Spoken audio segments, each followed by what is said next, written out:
Hello students, welcome back. My name is Nitish Verma. I hope you guys are fine. तो students देखो, previous lecture में हमने अपना पूरा कमर्शियल बैंक कवर अप किया कि बेसिकली जो कमर्शियल बैंक है हमारे पास वो क्या होता है, किसी भी कंट्री में कमर्शियल बैंक किस तरीके से उस इकोनॉमी के लिए साथ साथ हम जैसे इंडिविजुअल्स के लिए एक बहुत सिग्निफिकेंट रोल को प्ले करता है। साथ ही में हमने जितने भी इंपॉर्टेंट फंक्शंस थे कमर्शियल बैंक के वो कवर अप किए थे। अब स्टूडेंट्स आज हमें क्या समझना है, आज हमें ये समझना है कि देखो जैसे कोई भी बॉडी है उस बॉडी को कंट्रोल और रेगुलेट करना जरूरी होता है, क्योंकि स्टूडेंट्स बिना कंट्रोल, बिना रेगुलेशन और बिना फैसिलिटेशन के कोई चीज आगे बढ़ नहीं पाती। किसी चीज को आगे बढ़ाने के लिए एक पुश की जरूरत होती है, एक सुपरविजन की जरूरत होती है, ठीक है, एक मॉनिटरिंग की जरूरत होती है, सो दैट एक तो पहली चीज इस चीज को इंश्योर किया जा सके कि वो चीज उसी अकॉर्डिंगली काम कर रही है जिस पर्पस से, जिस मोटिव से उस चीज को स्टैब्लिश किया गया था। ठीक है, साथ ही साथ में यह भी देखना जरूरी होता है कि वो अपने काम के साथ साथ में इस तरीके से कुछ चीजों को देखे, इन लाइन अप करे, जिससे कि वो चीजें आगे बढ़ने के भी क्या हो, चांसेस पूरे पूरे हमारे पास हो। राइट स्टूडेंट, ये क्या होता है, ये हम बेसिकली एक्सपेक्ट करते हैं। तो जैसे एक एग्जांपल लेता हूं, मान लो आपके घर में जनरली क्या होता है, हमारे घर में हमारे जो दादाजी होते हैं वो कंपैरेटिवली क्या होते हैं, सबसे सीनियर। ठीक है, समटाइम घर में दादा को सीनियर बोला जाता है, समटाइम घर में बड़े पापा होते हैं उनको सीनियर माना जाता है। ठीक है, होता क्या है कि आपने ये चीज ऑब्जर्व करी होगी, आपने ये चीज नोटिस करी होगी कि आपके फादर अर्न कर रहे हैं, मे बी आपकी मदर भी अर्न कर रही हो सकती है, आपके बड़े भाई, आपकी बड़ी बहन या आप भी हो सकता है अर्न कर रहे हो। लेकिन होता क्या है, जो दादाजी होते हैं हमारे घर में, वो एक ऐसी अथॉरिटी होते हैं जो फिजिकली हमें कुछ ज्यादा कुछ खास करते हुए दिखाई देते नहीं है, लेकिन फिर भी सब पे उनका कंट्रोल होता है। ठीक है, सब पे उनका कंट्रोल करने का मतलब है वो कोशिश करते हैं कि सब लोग अपने प्रिंसिपल्स, अपने डिसिप्लिन के अकॉर्डिंग ही काम करें। ठीक है, एक वो डर होता है, आपको पता है कि वैसे आपको जरूर एज अ यंगस्टर आपको रात को बाहर रुकने में बहुत मजा आता होगा, बट मे बी शायद आपके दादा उस चीज को प्रमोट ना करते हो, सपोर्ट ना करते हो। दैट इज नॉट कि वो ऑर्थोडॉक्स है। ठीक है, ऐसा नहीं कि वो ऑर्थोडॉक्स है, बिकॉज वो जानते हैं, ही नोज कि जो एनवायरमेंट है वो इतना फ्रेंडली नहीं है कि वो आपको बाहर रहने के लिए अलाउ कर दे। उनको आप पे भरोसा पूरा है, लेकिन it's not about you, it's about the society. ठीक है, वो तो हो सकता है ना उसमें कुछ बुरा हो, राइट। ठीक है, इसी तरीके से हम कई बार सोचते हैं कंपनी में यार ये मैनेजर करता क्या है, केबिन में बैठ रहता है, लैपटॉप क्या टक टुक टक टुक टक टुक करता रहता है, करने को कुछ है नहीं, जब देखो ऑर्डर चलाता है। देखने और सुनने में ये जरूर लगता है कि वो कुछ कर नहीं रहा, लेकिन स्टूडेंट्स अगर देखा जाए तो सबसे ज्यादा काम वही पर्सन कर रहा है, क्योंकि आप तो अपने 8 घंटे की शिफ्ट में आप अपना ही काम 8 घंटे का नहीं कर पाते, मैनेजर उसी शिफ्ट के अंदर आप जैसे 100 एम्प्लॉइज होते हैं जिनको हैंडल कर रहा होता है। ठीक है, क्योंकि वो इस बात को इंश्योर करके रखता है कि आप अपने 8 घंटे को इरिटेटेड होकर बिताओ, खुशी खुशी बताओ, लेकिन आप जैसे जितने भी और 100 इंडिविजुअल्स है उन सबसे उस 8 घंटे के अंदर इस तरीके से आउटपुट निकलवाना होता है, क्योंकि he is the only person who is responsible to the upper management, which may be CEO और कंपनी हेड जो भी है। तो आप समझ रहे हो, तो फिजिकली मूवमेंट नहीं है, बट फिजिकली मूवमेंट ना होने के बाद भी आप अपने टाइम पे सिर्फ 8 घंटे का काम कर रहे हो, वो उसी 8 घंटे में 100 लोगों से मींस 800 घंटे का काम निकलवा रहा है, राइट। सिमिलरली स्टूडेंट्स, अगर आप इसी तरीके से एक एग्जांपल देखो, प्रिंसिपल। अब आपको देखने में लगता है स्कूल का प्रिंसिपल क्या करता है, स्कूल का प्रिंसिपल तो कुछ नहीं करते। ठीक है, लेकिन सोचो क्या लेवल है, क्या उनका एक पावर है कि जैसे ही वो कहा जाए राउंड पे है तो सारे टीचर्स अपने आप को ठीक कर लेंगे, अच्छा कहीं से कुछ खराब तो नहीं है, ठीक है। अगर वो किसी कैजुअल मैनर में बैठे हुए हैं तो वो अपने आप को बिल्कुल फॉर्मल मैनर में बैठा लेंगे, उसी एक्टिविटीज में बच्चों को बोलेंगे भाई प्रिंसिपल सर राउंड पे है या प्रिंसिपल मैम राउंड पे है तो अच्छे से बैठना है आपने। तो ज्यादातर स्कूलों में प्रिंसिपल हमें पढ़ाते हुए दिखाई नहीं देते, लेकिन स्टूडेंट उसके बाद भी उनके बिना स्कूल नहीं चल सकता। क्यों? क्योंकि ही इज द वन और she is the one who knows किसको क्या करना है, कब करना है और वो काम कैसे करवाना है, वही रिस्पॉन्सिबल होते हैं। ठीक है भाई, as a teacher, for example I am economics teacher, so as a teacher I will go to the school, ठीक है, and teach, that's that's the main responsibility. Utmost level पे कभी मुझसे कुछ पूछा गया तो मैं अपना कोई फीडबैक, अपना कोई आउटपुट दे दूंगा कि हम ऐसा कर सकते हैं, ठीक है। लेकिन हम आउटपुट दे, हम आउटपुट ना दे, उसके बाद भी प्रिंसिपल को पता होता है कि अगर उसने मुझे एक स्कूल में हायर किया है तो उसके पीछे का पर्पस क्या है। तो मतलब मेरी ग्रोथ को फैसिलिटेट करना, मुझे कंट्रोल करना, ठीक है, और मुझे सुपरवाइज करना, ये सारा काम उस स्कूल के प्रिंसिपल करेंगे। सिमिलरली फैमिली में आपके दादाजी और एक कंपनी मैनेजर। तो स्टूडेंट आप ऐसा कैसे सोच सकते हो, वो बॉडी जो पूरी तरीके से हमारी कंट्री के इकोनॉमी के सिस्टम को उल्टा कर सकती है, कमर्शियल बैंक। अगर कमर्शियल बैंक का फेलियर हो जाए तो आप सोचो कि आप मॉर्निंग सो के उठोगे ना, उठने का मन नहीं करेगा जिस दिन आप पे कमर्शियल बैंक का फेलियर हो जाएगा। क्यों? क्योंकि अगर मान लो जैसे येस बैंक का केस है, we are not going into the details के येस बैंक पे क्या हुआ, बट सोचो जितने भी लोग थे जो who were account holder with yes bank, सोचो उनके दिल पे क्या बीती होगी, कितनी परेशानी आई होगी जब उनको पता चला कि उनका बैंक करप्ट हो गया, उनका बैंक बैंकरप्ट हो चुका है, तो उनको कितनी दिक्कत आई होगी, ठीक है। अब किसके पास जाए वो बंदा, कोई भी पर्सन बहुत टेंस हो जाएगा कि यार ऐसे सिचुएशन में किसके पास जाया जाए, कौन होगा उस सिचुएशन में जो भाई इतनी बड़ी बॉडी जिसके पास भाई किसी के 500 रुपए होंगे, किसी के 1000 होंगे, किसी के 1 करोड़, किसी के 1 लाख। स्टूडेंट चाहे 500 चाहे 1 करोड़, हर इंसान अपने अकॉर्डिंग डिपॉजिट कराता है। तो जिसने 500 रुपए डिपॉजिट करा रखे उसके लिए 500 की वर्थ होगी, जिसके पास 1 करोड़ डिपॉजिट होगा उसके लिए 1 करोड़ की बहुत वर्थ होगी। तो सोचो स्टूडेंट कैसा लगा होगा उस पर्सन को जब उनके पता चला होगा कि उनका बैंक बैंकरप्ट हो चुका है। तो इन सब सिचुएशंस में वी एक्सपेक्ट, जिसे हम सोचते हैं ना कभी प्रॉब्लम है तो कोई मसीहा आ जाए, तो वैसे इन सब सिचुएशन में भी हम सोचते हैं कि भाई ऐसे में कौन होगा जो इन सब की रिस्पॉन्सिबिलिटी लेगा, कौन होगा जो इन लोगों को कंट्रोल करेगा ताकि ये लोग भी वैसे ही काम करें जैसा कि जिस मोटिव से इनको बनाया गया है। तो स्टूडेंट यहाँ पे रोल प्ले होता है किसका, किसी भी कंट्री के सेंट्रल बैंक का, ठीक है स्टूडेंट्स। यहाँ पे रोल प्ले होता है किसका, किसी भी कंट्री के सेंट्रल बैंक का। तो मतलब यहां से एक बात समझ में आ जाती है कि जो सेंट्रल बैंक है वो एक कंट्री के अंदर क्या है, उसको एक कंट्री के अंदर सुपरमेसी है। Central bank is the supreme. Central bank क्या है, किसी भी कंट्री के अंदर supreme. Supreme for what, supreme for all the financial affairs, ठीक है। ऐसा नहीं है कि सेंट्रल बैंक सिर्फ HDFC बैंक को, सिर्फ कोटक महिंद्रा बैंक को, स्टेट बैंक को या फिर येस बैंक को देखेगा, नहीं, ऐसा नहीं है।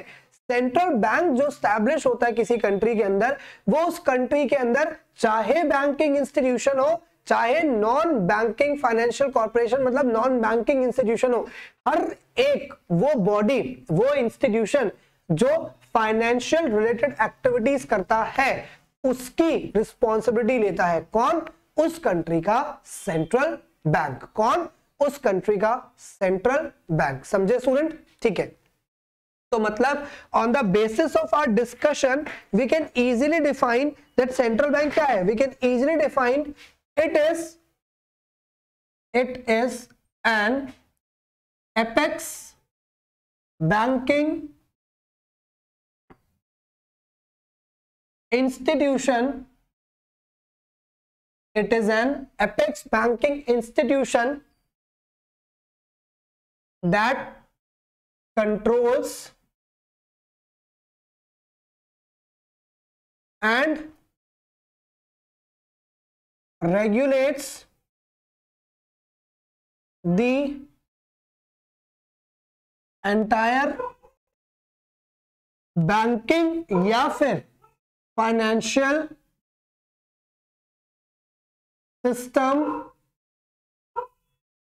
ऑफ अ नेशन, ठीक है स्टूडेंट्स। तो सेंट्रल बैंक क्या है, सेंट्रल बैंक का मतलब है वो बैंकिंग इंस्टीट्यूशन, सेंट्रल बैंक का मतलब है वो बैंकिंग इंस्टीट्यूशन जो कंट्रोल और रेगुलेट करेगा सारे फाइनेंशियल या फिर बैंकिंग सिस्टम को एक नेशन में। तो एक नेशन में जितने भी बैंकिंग या फाइनेंशियल सिस्टम हैं, उन सारे बैंकिंग या फाइनेंशियल सिस्टम को कंट्रोल और रेगुलेट करने का काम जो दिया गया है स्टूडेंट्स, वो किसको दिया गया है, वो एक देश के सेंट्रल बैंक को सौंपा गया है, एक देश के सेंट्रल बैंक को दिया गया है, ठीक है स्टूडेंट्स। ये बात हमें याद रखनी है।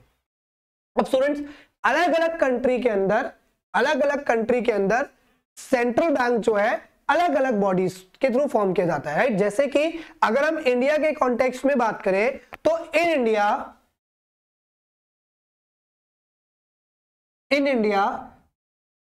में सेंट्रल बैंक का काम कौन कर रहा है? In India RBI act as a central bank, ठीक है।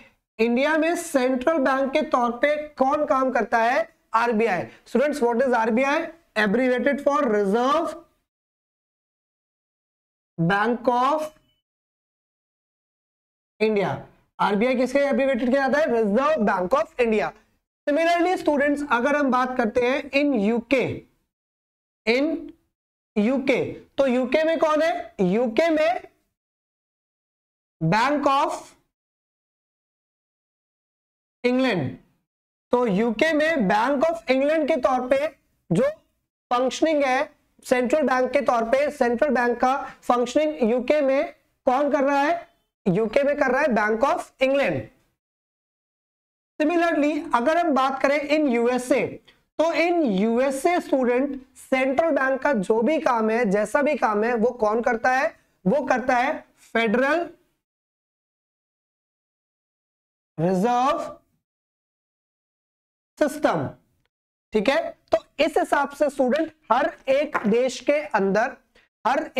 के अंदर अपना एक सेंट्रल बैंक होता है, ठीक है। हर एक देश ने अपनी कंट्री में, हर एक देश ने एक सेंट्रल बैंक को स्टैब्लिश किया होता है, जो कि उस कंट्री के बैंकिंग और फाइनेंशियल सिस्टम को एक तरीके से क्या करता है? कंट्रोल करता है, ठीक है, मैनेज करने की कोशिश करता है, ताकि कंट्री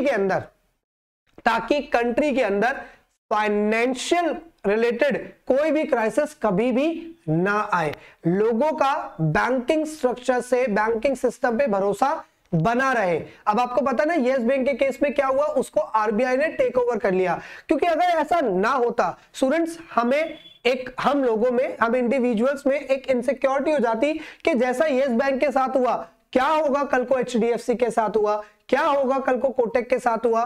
तो इसमें क्या होगा? इसमें आप में और मुझ में हमारे बैंकिंग सिस्टम से भरोसा उठ जाएगा।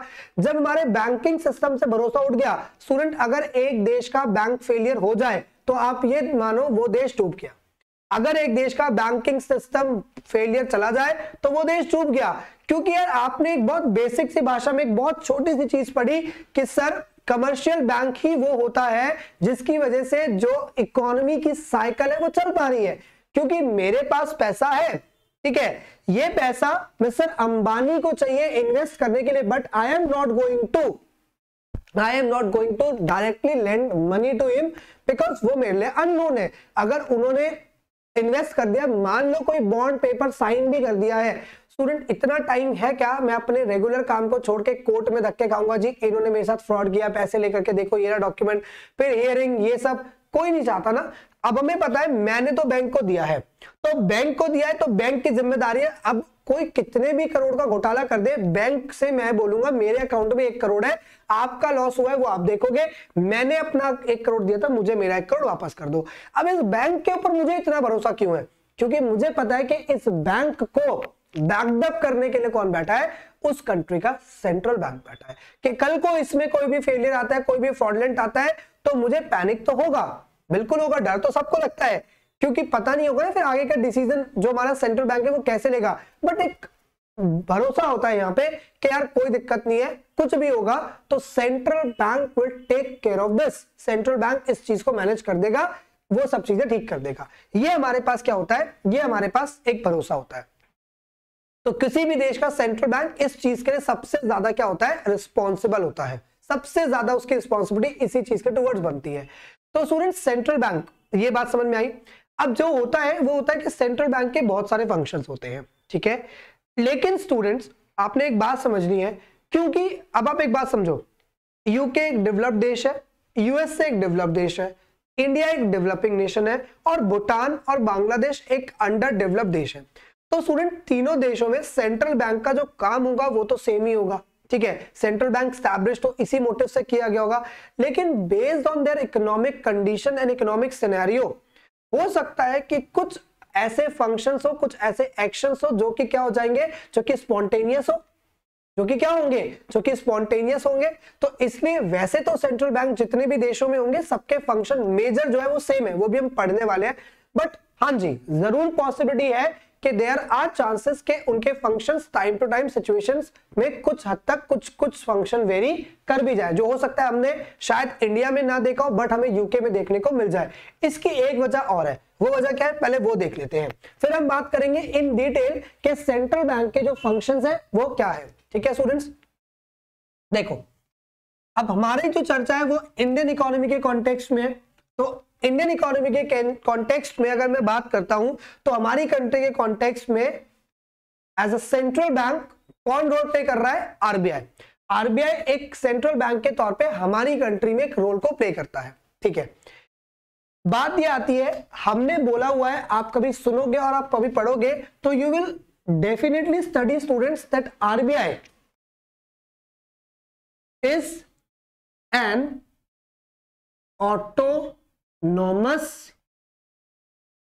body. Okay students, that RBI is an autonomous body, that you will definitely study. Autonomous body in government context means what? Autonomous body in a government context simply means it's a statutory corporation. ठीक है students, याद रखना है हमको कि RBI जो है वो क्या है, एक स्टैट्यूटरी कॉर्पोरेशन है। सर स्टैट्यूटरी कॉर्पोरेशन याद नहीं आ रहा, याद करो स्टूडेंट्स, जब मैंने आपको नेशनल इनकम बढ़ाया था तब भी मैंने आपको समझाया था कि जब हम बिजनेस करते हैं तो वैसे ओनरशिप के बेसिस पे बिजनेस दो ही है, कमर्शियल बैंक में भी समझाया था, प्राइवेट और पब्लिक। और मैंने आपको ये भी समझाया था कि प्राइवेट में जब आप प्राइवेट बिजनेस करते हो, कोई प्राइवेट इंडिविजुअल बिजनेस करता है तो उसके फॉर्म्स थे, जैसे कि जॉइंट हिंदू फैमिली बिजनेस हो सकता है, सोल प्रोप्राइटर हो सकता है, ठीक है, कंपनी हो सकती है। लेकिन मैंने आपसे यह भी बताया था कि अगर गवर्नमेंट कोई बिजनेस करती है तो उसके भी कुछ फॉर्म्स है, जैसे कि गवर्नमेंट कंपनी हो सकती है, ठीक है, जैसे कि डिपार्टमेंटल अंडरटेकिंग हो सकती है, और जैसे कि स्टैट्यूटरी कॉर्पोरेशन। स्टैट्यूटरी कॉर्पोरेशन का मतलब मैंने आपको वो तब भी क्लियर किया था कि which is formed after passing a separate act। Statutory corporations क्या होते हैं, जो कि पास किए, जो कि फॉर्म किए जाते हैं after passing a separate act in parliament. ये वो होते हैं जिनको पार्लियामेंट में एक सेपरेट एक्ट को पास करके बनाया जाता है, राइट। ये वो होते हैं जिनको पार्लियामेंट में एक बिल्कुल सेपरेट एक्ट पास करके बनाया जाता है। स्टूडेंट, सेपरेट एक्ट पास करने का मतलब ही ये हो गया कि ये वो, इन पे वो लॉज अप्लाई नहीं होंगे जो कि बाकी इंस्टीट्यूशंस या बाकी ऑर्गेनाइजेशंस पे अप्लाई होते हैं। तो मतलब यहां से एक बात समझ में आती है कि जो हमारा आरबीआई है, हमारे देश में जो आरबीआई है, इस आरबीआई को फॉर्म करने के लिए एक डिफरेंट, एक सेपरेट एक्ट को पास किया गया होगा। बिना एक्ट के तो ये बॉडी फॉर्म हो ही नहीं सकती थी, ठीक है। तो स्टूडेंट्स, ये जो एक्ट है आरबीआई एक्ट, ये आरबीआई एक्ट, ठीक है, RBI act was passed in 1934। RBI act कब पास किया गया स्टूडेंट? 1934 में पास किया गया। आप जानते हैं ना, पहले एक्ट पास होगा तभी तो वो चीज बन के आएगी। और एक्ट का मतलब सिंपल क्या है सर? एक्ट का सिंपल सा मतलब लॉ है, ठीक है। तो मतलब यहां से एक बात समझ में आ गई कि हर कंट्री का क्या होता है, एक सेपरेट लॉ होता है जो उस कंट्री को, उस कंट्री के सेंट्रल बैंक को स्टैब्लिश करने में हेल्प करता है। अगर हर कंट्री का एक सेपरेट एक्ट है तो इसका मतलब क्या हुआ? इसका मतलब स्टूडेंट्स बेसिकली ये हो गया कि कुछ चीजें उनकी हमारी कंट्री से क्या हो सकती है, ऑफ कोर्स अलग हो सकती हैं, क्योंकि वो सेपरेट है और हम क्या है, हम स्टूडेंट्स सेपरेट है। भाई एक्ट तो हर किसी के अलग अलग होते हैं ना, आप समझते हैं ना। एक्ट का मतलब क्या है? एक्ट का मतलब है वो legal constraint for which you are bounded. जैसे आप देखो क्या होता है, जब इतने सारे क्राइम होते हैं, डिफरेंट तरह के जो क्राइम होते हैं, तो इंडिविजुअल ओपिनियंस भी डिफरेंट होती है। कोई कहता है कि इनके साथ ऐसा कर देना चाहिए क्रिमिनल्स के साथ, कोई कहता है क्रिमिनल के साथ ऐसा कर देना चाहिए, ठीक है। तो स्टूडेंट देखो, अब कैसा कर देना चाहिए, कैसा नहीं कर देना चाहिए, वो हमारे कॉन्स्टिट्यूशन में साफ साफ जिक्र किया गया है कि भाई कॉन्स्टिट्यूशन में ये है तो we are bound to follow it. वरना अगर तुम्हें ऐसा ही लगता है कि भाई कॉन्स्टिट्यूशन बेकार है तो उसको उठा के फेंको, फिर भाई अगर आपको इतना ही अपने ओन पे डिसीजन लेना तो कॉन्स्टिट्यूशन किस बात का? कॉन्स्टिट्यूशन का मतलब है that you are bound to follow that, अगर आप लीगली चलना चाहते हो तो मतलब आरबीआई एक्ट आरबीआई को क्या करता है, एक लीगल आइडेंटिटी के तौर पे स्टैब्लिश करता है। ठीक है, इस लीगल आइडेंटिटी को स्टैब्लिश करने के लिए 1934 में एक्ट पास किया गया था, और इसके बाद जो आरबीआई था, आरबीआई वाज स्टैब्लिश्ड इन 1935। इस हिसाब से जब 1934 में एक्ट पास हुआ, उसके बाद 1935 के अंदर स्टूडेंट्स क्या हुआ, 1935 के अंदर हमारा जो आरबीआई है वो फॉर्म हो गया था। तो स्टूडेंट दो बातें समझ में आ गई आपको। दो बातें बहुत सिंपल है कि सर आरबीआई जो है, आरबीआई जो हमारे पास है वो पास कब हुआ, आरबीआई का एक्ट का पास हुआ 1934 में, और it comes into operation in year 1935। ठीक है, और क्योंकि ये एक्ट के थ्रू बना है तो हर देश ने अपने सेंट्रल बैंक को एक एक्ट के थ्रू बनाया होगा, जो एक्ट में लिखा होगा वो उस देश का सेंट्रल बैंक परफॉर्म कर सकता है। इसीलिए मैंने आपसे कहा स्टूडेंट्स कि सेंट्रल बैंक के जो फंक्शंस है वो 90%, आप समझो कि 90% तो सेम हो सकते हैं, बट देयर आर चांसेस कि वो जो फंक्शंस हैं वो क्या हो जाए, वो चेंज हो सकते हैं, है ना। ऑफ कोर्स वो चेंज हो सकते हैं, क्योंकि भाई वो तो डिपेंड करता है किसके ऊपर, सिचुएशन के ऊपर, कैसा सिचुएशन है, क्या है। ठीक है स्टूडेंट्स, होपफुली यहां तक आपको सारी बात समझ में आ गई होगी कि सेंट्रल बैंक क्या है, ठीक है, और हमारी कंट्री का सेंट्रल बैंक कौन है। ठीक है, अब students in the next lecture we will talk about the functions of central bank, मतलब किसी भी देश का जो सेंट्रल बैंक होता है, किसी भी देश का, हमने कहा ना जो कॉमन फंक्शन है वो तो हम पढ़ेंगे ही। ठीक है, तो वो जो किसी भी देश का सेंट्रल बैंक है वो क्या क्या फंक्शंस उस देश में परफॉर्म करता है, ये बहुत इंपॉर्टेंट है आपके लिए समझना। ठीक है students, keep this till here, right. बाकी हम फिर नेक्स्ट लेक्चर में पढ़ते हैं फंक्शंस के बारे में। थैंक्स।